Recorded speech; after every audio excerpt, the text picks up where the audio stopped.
أعوذ بالله من الشيطان الرجيم.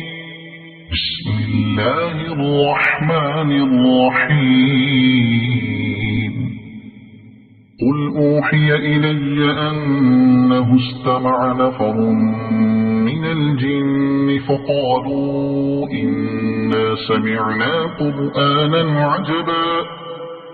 يهدي إلى الرشد فآمنا به ولن نشرك بربنا أحدا وأنه تعالى جد ربنا ما اتخذ صاحبة ولا ولدا وأنه كان يقول سفيهنا على الله شططا وأنا ظننا أن لن تقول الإنس والجن على الله كذبا وأنه كان رجال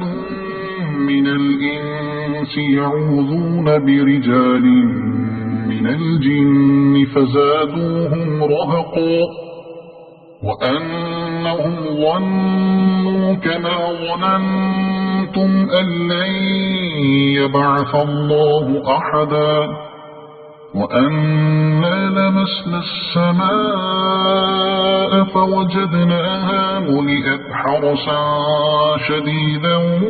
وشهبا وأنا كنا نقعد منها مقاعد للسمع فمن يستمع الآن يجد له شهابا رصدا وأنا لا ندري أشر أريد بمن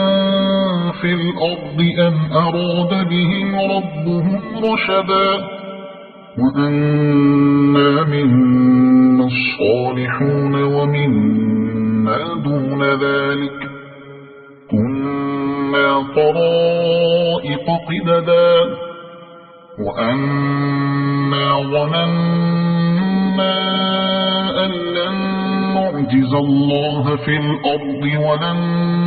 نعجزه هربا وأنا لما سمعنا الهدى آمنا به فمن يؤمن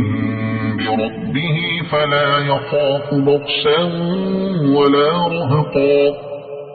وأنا منا المسلمون ومنا القاسطون فمن أسلم فأولئك تحروا رشدا وأما القاسطون فكانوا لجهنم حطبا وأن لو استقاموا على الطريقة لأسقيناهم ماء غدقا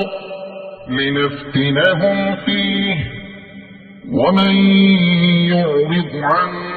ذكر ربه يسلكه عذابا صعدا وأن المساجد لله فلا تدعوا مع الله أحدا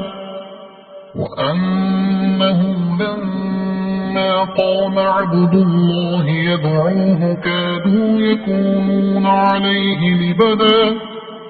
قل إنما أدعو ربي ولا أشرك به أحدا قل إني لا أملك لكم ضرا ولا رشدا قل إني لن يجيرني من الله أحد ولن أجد من دونه ملتحدا إلا بلاغا من الله ورسالاته ومن يعص الله ورسوله فإن له نار جهنم خالدين فيها أبدا حتى إذا رأوا ما يوعدون فسيعلمون من أضعف ناصرا وأقل عددا قل إن أدري أقريب ما توعدون أم يجعل له ربي أمدا عالم الغيب فلا يظهر على غيبه أحدا إلا من ارتضى من رسول فإنه يسلك من بين يديه ومن خلفه رصدا ليعلم أن قد أبلغوا رسالات ربهم وأحاط بما لديهم وأحصى كل شيء عددا